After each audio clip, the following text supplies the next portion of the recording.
Welcome to another edition of Language of the Gods, where we discuss issues and topics relating to metaphysics, astrology, and astrotheology. Here we delve into the dark recesses of hidden knowledge in an attempt to draw out the truth which has been suppressed and distorted by a sinister hidden hand over centuries of control and manipulation, as they work together towards their ultimate objective of global governance under an all-encompassing technological control grid.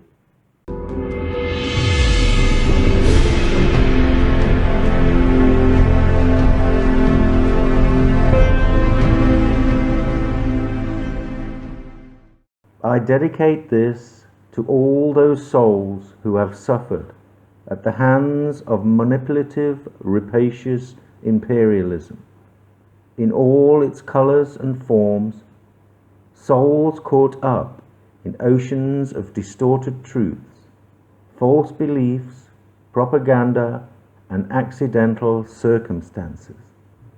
Brothers and sisters of humanity, used as pawns to advance hidden agendas, disguised as servicing the greater good and progress.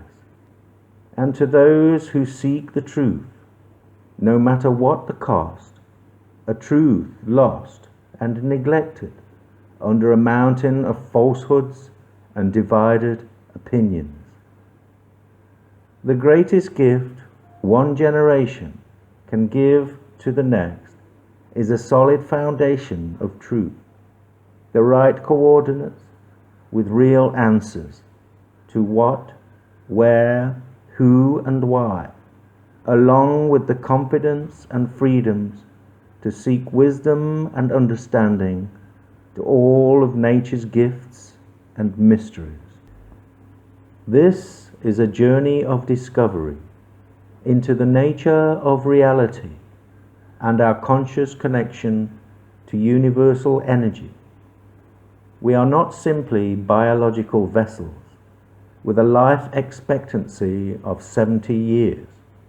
We are, and always have been, a spirit and soul reflection of the universe, the creators of our own destiny and the world we inhabit. Along with a detailed analysis of cosmic forces, here we will attempt to shed light on how various systems of control have manipulated our sense of perception, distorting who we are and what our true potential is. I will attempt to show how, over the past 2,000 years, we have been subjected to various forms of control, from an array of monotheistic religions, each adopting a different planet, God, as its ideological representative, to corporate and global institutions, all designed with the intention of dividing humanity on both a physical and spiritual level. Much of what passes as the Word of God in many religious textbooks are accounts of planetary and solar cycles, disguised as personified parables. Here we will examine how the control system under the British Empire evolved from its overt peak during the 19th century into a web of secret societies, international corporations, and financial institutions, steering humanity towards a new imperialism known as globalization, and how they use universal cycles as guidance for their own geopolitical policies, while at the same time undermining and ridiculing its potential publicly. We will try to expose some of the greatest deceptions found in society, inversions of truth, and perversions within all kinds of modern institutions, shackling humanity under cycles of perpetual debt and economical slavery.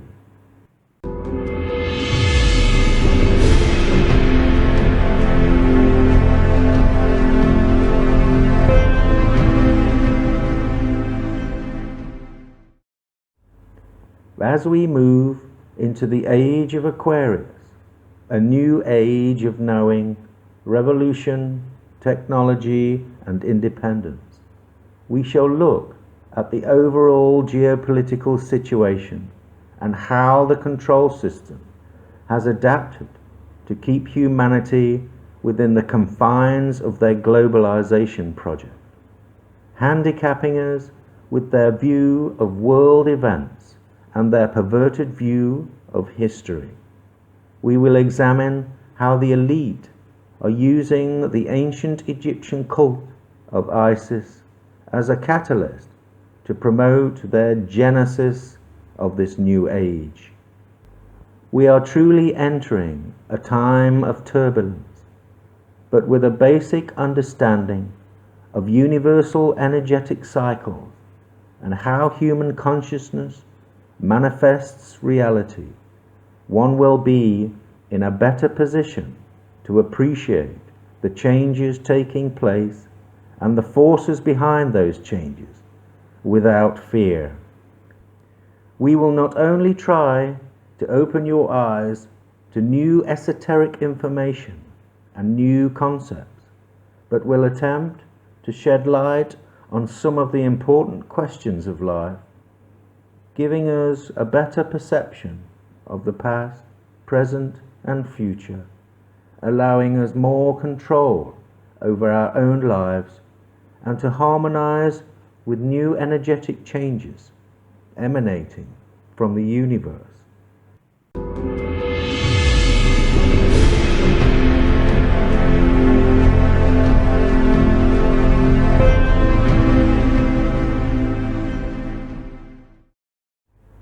Consciousness and the collective. First, we must understand the various forms of human consciousness, from the individual focal to the higher mind or timeless sea of universal consciousness. It is as vast and eternal as the untamed imagination contained within the physical body for a human lifetime, a biological framework of genetics holding the consciousness within the constraints of our five senses.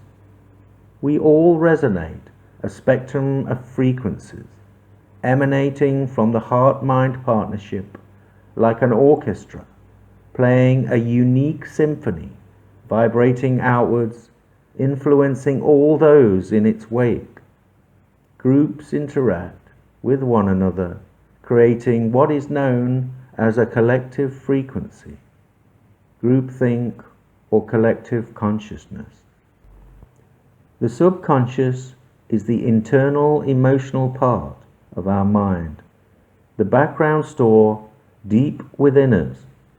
Our conscious minds are limited to what we focus on at any given moment.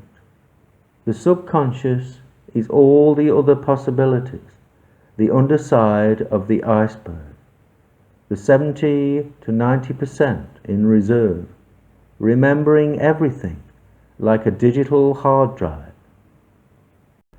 In ancient astrology, the sun represents the will, the external projection or focal consciousness, whereas the moon represents our internal emotions and the subconscious. Water is often used to represent internal emotion, the spirit, moon energy, and the subconscious.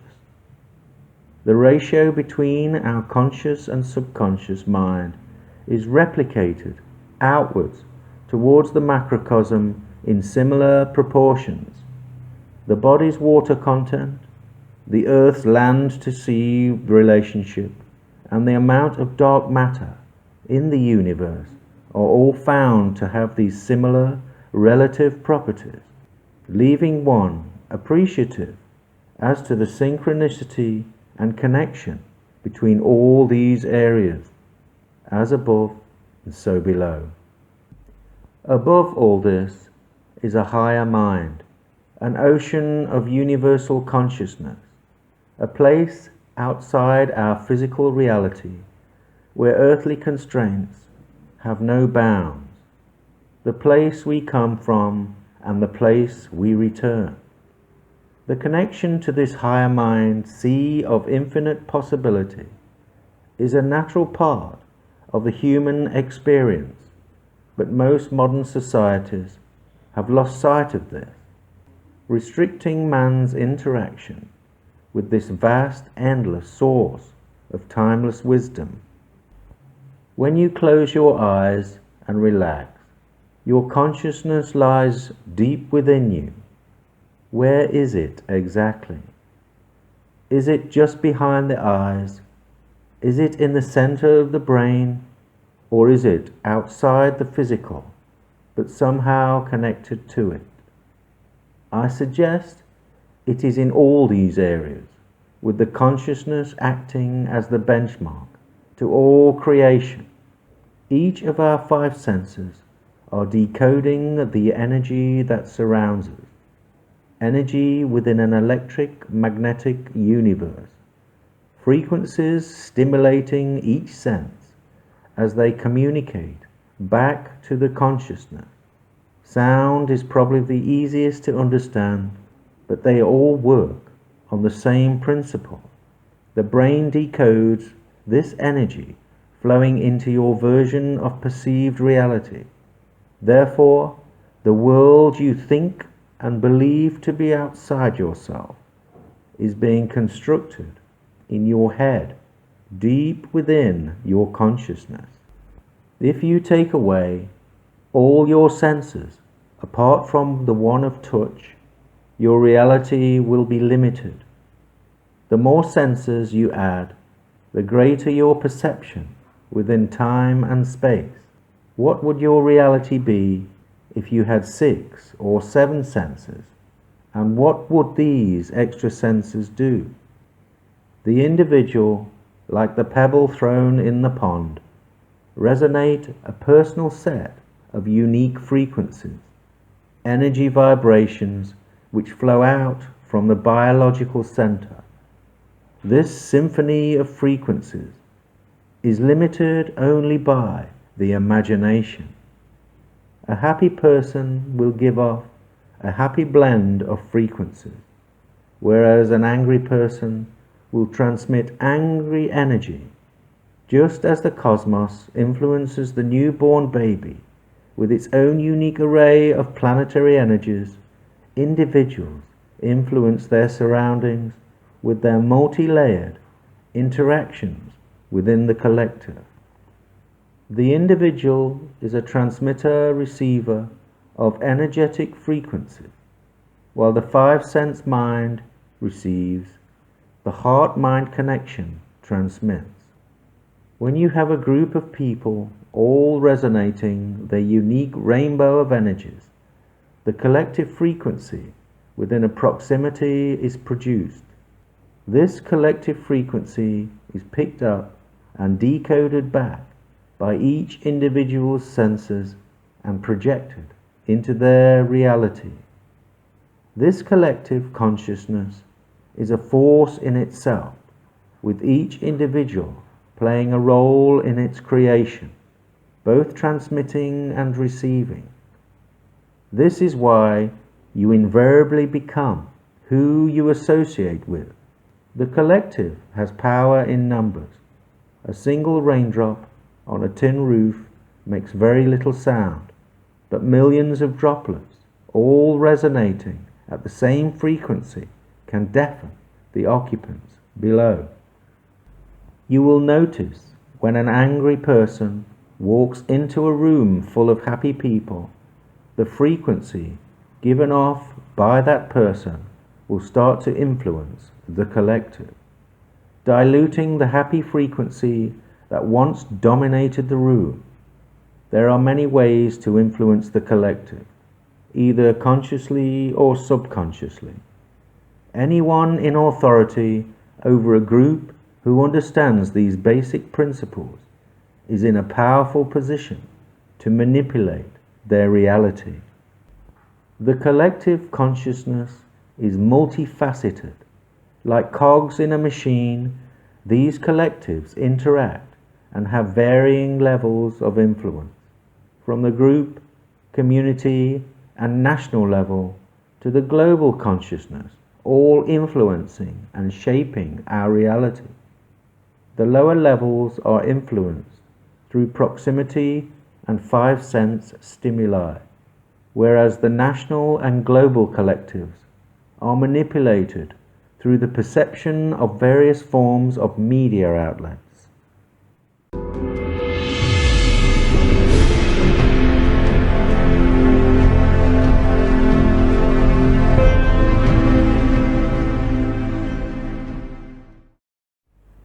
The universe is a giant soup of interacting electrical frequencies, radiating in all directions. Our senses respond to constant stimulation from these energy fields.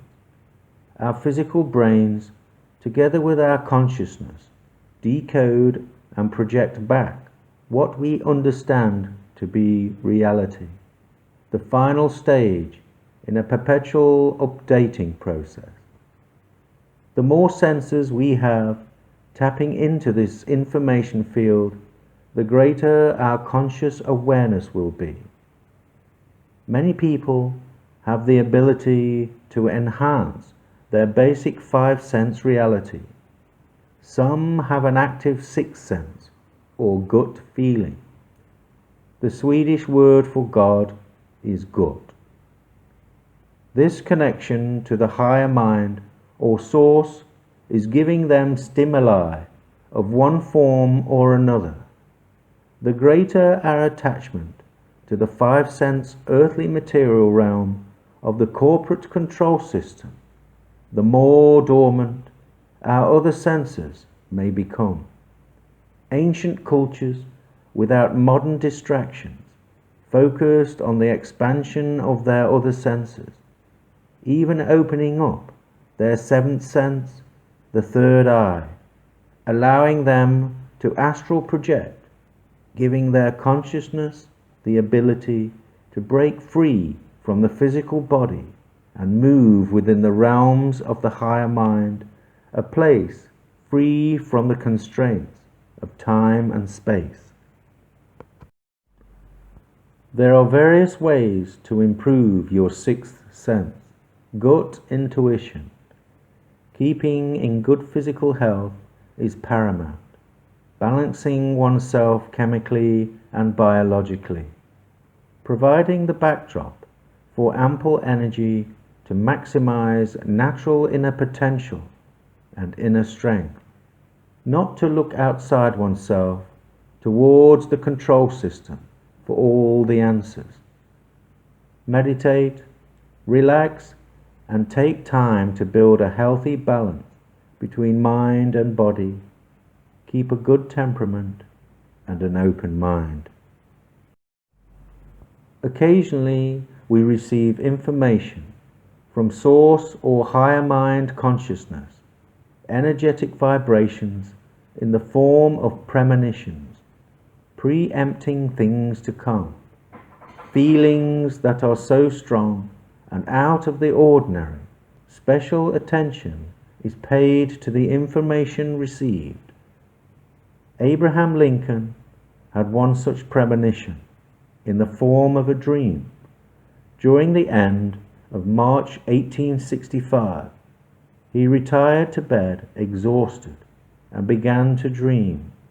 In his dream, he found himself wandering around the White House, hearing people sobbing. He pursued the sounds of crying to find out what the commotion was. He eventually went downstairs and entered the East Room, where he saw a casket. A body lay in it, and its head was covered. Soldiers guarded the casket, with many people mournfully gazing upon the corpse. In his dream, Lincoln demanded to know who had died. "The President," replied one of the soldiers. "He was killed by an assassin." At that moment, the mourners gave a loud burst of grief, which woke Lincoln from his dream. Disturbed at the vividness of what he had just witnessed, Lincoln made a mental note. 2 weeks later, on April the 14th, 1865, Abraham Lincoln was shot and killed by John Wilkes Booth. His body was laid in a casket and placed in the East Room of the White House, guarded by soldiers. One must ask, where does this information come from? When you understand the various levels of consciousness, it is all very simple. Lincoln's conscious mind was connecting to Source during his sleep, a place outside the constraints of the physical body and time. Therefore, he was able to observe the past, the present, and future simultaneously.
Mediums, clairvoyants, channels, and the intuitive. These various forms of psychics all have the ability to connect to the higher consciousness, giving them a view of things outside normal affairs. Through various forms of connecting, they all possess unique gifts. Some see visions or colors. Some have feelings and emotions. Others hear voices. These gifts come in all shapes and sizes, just like the people themselves. It is as natural as the variations in eye color. However, modern man-made religions would like us to believe anything extrasensory is the work of the devil, and if you participate, you will burn in hell for eternity. What they really mean is they don't want you expanding your awareness and looking within yourself for the answers. They want you to look towards them for the answers, keeping a firm grip on the reins of control. A psychic is just someone who has finely tuned themselves to the art of perceiving extra information that most people will overlook. The psychic deciphers this information and turns it into something tangible. The intuitive, on the other hand, tends to get flashes of insight that need little or no translating. These flashes of inspiration, ideas, or apprehensive feelings can appear at any time and are unpredictable. A channel is a person who can turn down their own conscious, focused mind and allow psychic, spiritual, intuitive messages to flow through them. The medium will focus on specific spirits or energies in order to draw the information they need. They commonly use what they call a spirit guide to help them contact deceased loved ones. What they all have in common is they are all connecting to various levels of consciousness outside the normal 5 senses. In their various ways, they tune into the higher mind collective, the ocean of consciousness. It is just a matter of tuning yourself into that frequency. You should now have a basic understanding of the way in which consciousness works, its various layers within the restrictions of the physical body. There are endless frequencies outside what our normal senses can decode. Throughout history, cultures and civilizations developed their extra senses, but today's world is mainly dormant. Under the framework of modern society, a system unwilling to relinquish power back to the individual. A further expansion of the senses beyond the 6th and into higher levels of awareness, an individual can train themselves to free the conscious mind from the constraints of the physical body, enabling the person to enter the astral planes of unlimited possibility. The subject literally leaves the physical and travels through time and space with an energetic copy of the flesh body to wherever the mind's focus wishes to go. Advanced forms of meditation can also lead you into astral projection. Remote viewing is the projection of the mind, as opposed to astral projecting the energetic copy of the flesh body. The remote viewer is like an eye in the sky, performed usually with specific objectives. In 1975, the United States government sponsored a $2 million program called the Stargate Project to determine any potential military value to psychic phenomena, including remote viewing. The program was terminated after 20 years, deemed unsuitable. One must ask, if it was unsuitable, why did it take 20 years to come to the conclusion, considering the amount of resources thrown at the project? Police have also used remote viewers to aid some difficult cases. One such case took place in California in 2006. A photographer from Las Vegas named Robert Knight had become worried about his long-term friend and radio DJ, Stephen Williams. Knight had not heard from Williams for an unusually long time. Knowing a psychic and remote viewer, Knight approached Angela Smith, who was more than happy to help. She gathered a team of 6 trainees together to see what they could come up with. After many sessions of remote viewing, the team concluded there was a body in water, a fishing net, and all of this was to be found off the southern coast of California near Catalina Island. Soon after this, an unidentified body was found off Catalina Island and broadcast to the media. When Knight heard the news, suspecting it was his friend Stephen Williams, he called the county morgue and told them he may know the identity of the body. He told them Stephen had 3 fingers missing on his left hand from an accident 50 years earlier. They put him on hold and went to check, and were astonished to find the fingers missing just like Knight had said.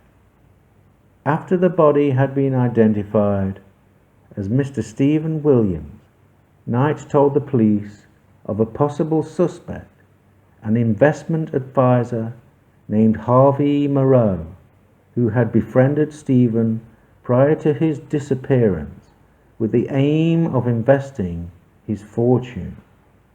The police were unable to find Moreau and asked if the remote viewers could shed light on his whereabouts.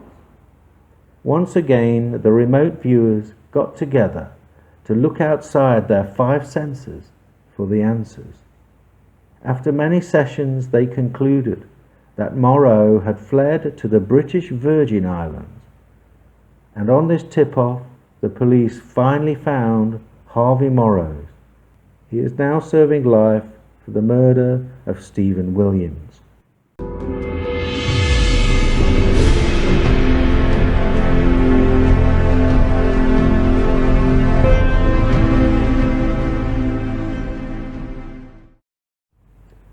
Another form of out-of-the-body experience is the near-death experience. People involved in accidents or operation complications have found themselves looking at their bodies from an outside perspective, observing events. They somehow create an energetic copy of their flesh body, just like in astral projection, where the consciousness has shifted to a new vantage point. In 1987, Barbara Bartholomew, a 31-year-old mother of 2 from Santa Barbara, California, was booked to go into hospital for her final discectomy and laminectomy as part of her back treatment. The day before the operation, the doctors wanted to perform a myelogram, a procedure to inject iodine dye into the spine to look for problems on X-rays. The nurse injected the dye into Barbara's neck while she was lying on the X-ray table. The table was then supposed to lift Barbara steadily upright to allow gravity to aid the dye descend down her spine. This didn't happen. She lay flat and began to hyperventilate. She eventually blacked out and immediately went from her physical body to a place on the ceiling, looking down on herself and the heads of the doctors. From her new vantage point, she heard one of the doctors call Code Blue. This call is used to indicate a patient requiring resuscitation or otherwise in need of immediate medical attention. From her new position on the ceiling, she felt very calm, relaxed, and content. Presuming she had died, she noticed a presence next to her, a familiarity as though she had known this presence always. While the resuscitation was going on below, she began to communicate with this presence. She made it clear she wanted to go back into her body and be with her children again, telling the presence that she had not fulfilled her life's purpose and needed to go back. The commotion below intensified. She saw an oxygen mask being placed over her face and a man position a small box on the ledge next to the X-ray table. She made a comment to the presence about the box, asking what it was. At that moment, she found herself positioned in front of the box, looking straight at it. She realized after a while it was a heart monitor. When the box was turned on, the line on the screen was flat, from left to right, with a continuous beep. Barbara went back to the ceiling to be with the presence. The neurosurgeon and orthopedic surgeon were talking about the delayed arrival of the defibrillator. It was taking far too long. The orthopedic surgeon told everybody to stand clear. He stepped forward towards Barbara's lifeless body and struck her in the chest with the full force of his fists. This procedure is regarded as a last-ditch attempt at shocking the heart into beating again.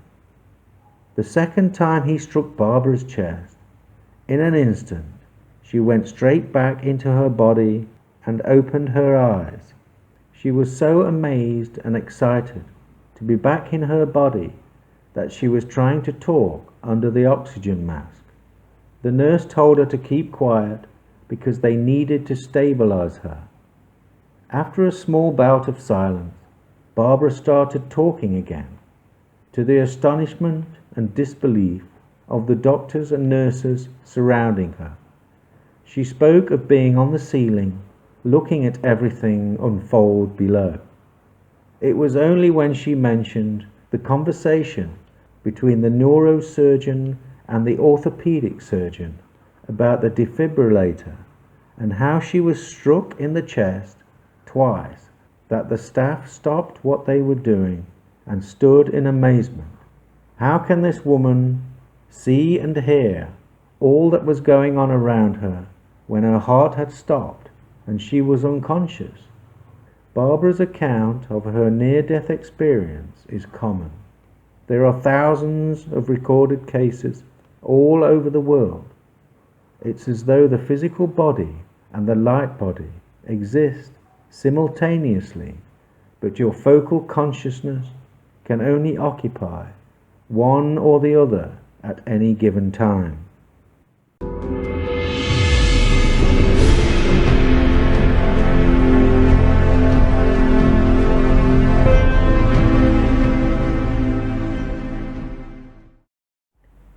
The day science begins to study non-physical phenomena, it will make more progress in 1 decade than in all the previous centuries of its existence.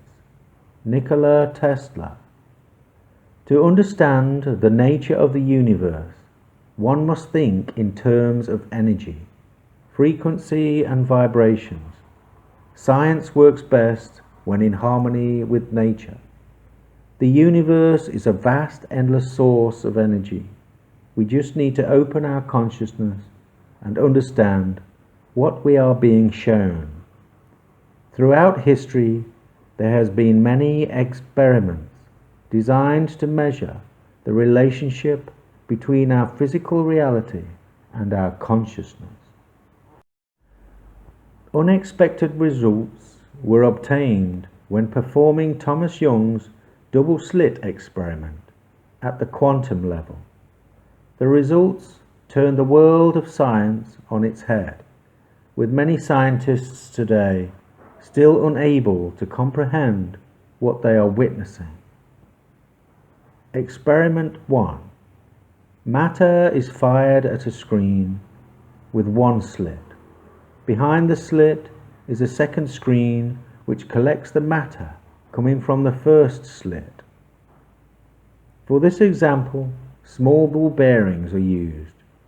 The pattern which appears on the second screen is what would be expected, a slit pattern. Experiment 2. A wave is fired through a single slit, creating a pattern on the back screen with the highest intensity right behind the slit and a gradual reduction to either side. Experiment 3. Waves are passed through 2 slits. We see that the waves going through the slits produce 2 separate waves, which interfere with each other, diffracting the wave pattern. On the back screen, we see an interference pattern of light and dark bands. When firing ball bearings at 2 slits, you get a double slit pattern on the back screen, which is to be expected. When we go quantum and fire small particles of matter, like electrons, at the screen, something unexpected happened. First they fired a steady stream of electrons. Lo and behold, a single slit-shaped pattern appeared on the back screen, just like in experiment 1 with the larger ball bearings. The next thing they did was to fire a stream of electrons through 2 slits.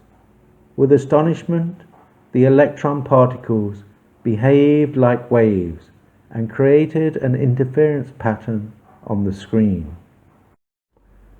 How can matter create an interference pattern like a wave? They should act like the ball bearings and pass through both slits, leaving a double slit pattern on the back screen. This baffled scientists, so they performed the experiment again, this time firing 1 electron at a time. The results were the same, a slit pattern with 1 slit and an interference pattern with 2. It suggests that the single electron leaves the gun and becomes a wave, going through both slits, interferes with itself to hit the screen like a particle. They needed to pay more attention to the electron. Was it going through slit A or slit B? They set up a sensor to monitor one of the slits. When they ran the experiment, they found 50% of the electrons went through slit A and 50% went through slit B, which was to be expected. But to their surprise, the interference pattern on the screen had gone, replaced by a double slit pattern. They turned the sensor off and fired the electrons. The interference pattern came back again. Sensor on, double slit. Sensor off, interference pattern. How can this be? Just the act of observing the single electron will cause it to behave like a particle. But when no one is observing, the electron reverts back to a waveform. The double slit experiment is a prime example of how matter on the quantum level is both a physical and a wave. We find this with the physical and astral body, both existing simultaneously. The focal consciousness can only occupy one position at any given moment, as demonstrated by the near-death experience. If the consciousness is not in the physical, it will occupy the wave or light body, and vice versa. It appears that many things in the universe are multidimensional. When consciousness is observing matter, the waveform collapses and we see only physical. When the consciousness is not observing, it will continue to behave as such. This must be a natural state, otherwise we would find ourselves in the company of spirits and light beings. Conventional science insists that the brain is made from the same particles as everything else in the universe. From mountains to sand, ocean to raindrops, they insist that these particles are not conscious. So where does the consciousness reside? I suggest they are looking at it the wrong way around. Consciousness is the benchmark. This is where we are. And all the physical constructs we perceive around us are projections from our eternal conscious imagination. Bill Hicks explained it best when he said, "All matter is merely energy condensed to a slow vibration, that we are all one consciousness experiencing itself subjectively. There is no such thing as death. Life is only a dream, and we are the imagination of ourselves."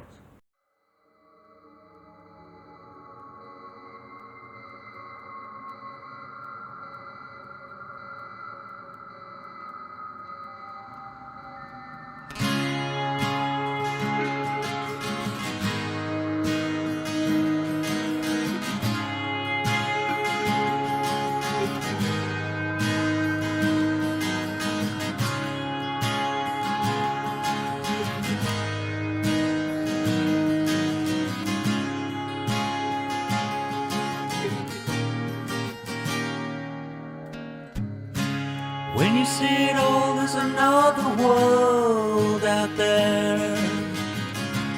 Oh, so far another world.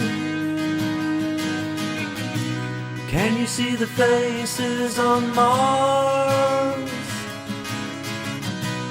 and the shadows on the moon? Yet it all seems so far. They're all coming pretty soon. Looking out, there's another world out there.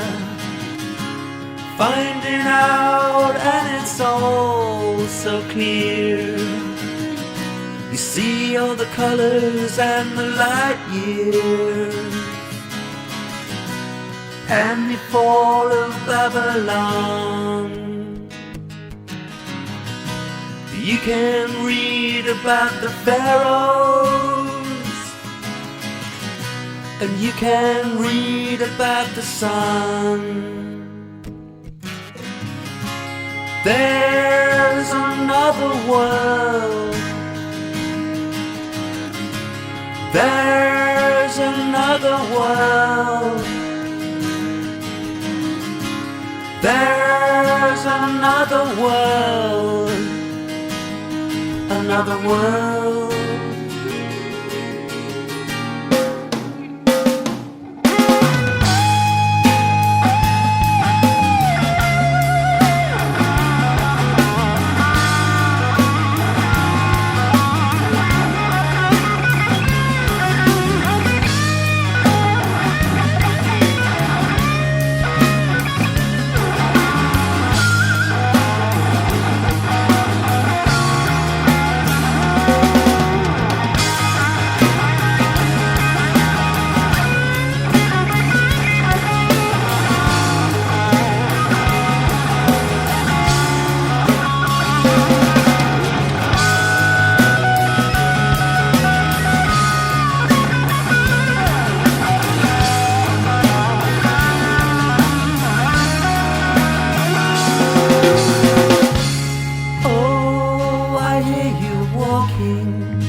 All the lights around your head.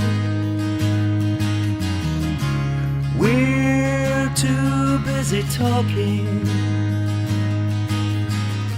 to notice it's begun.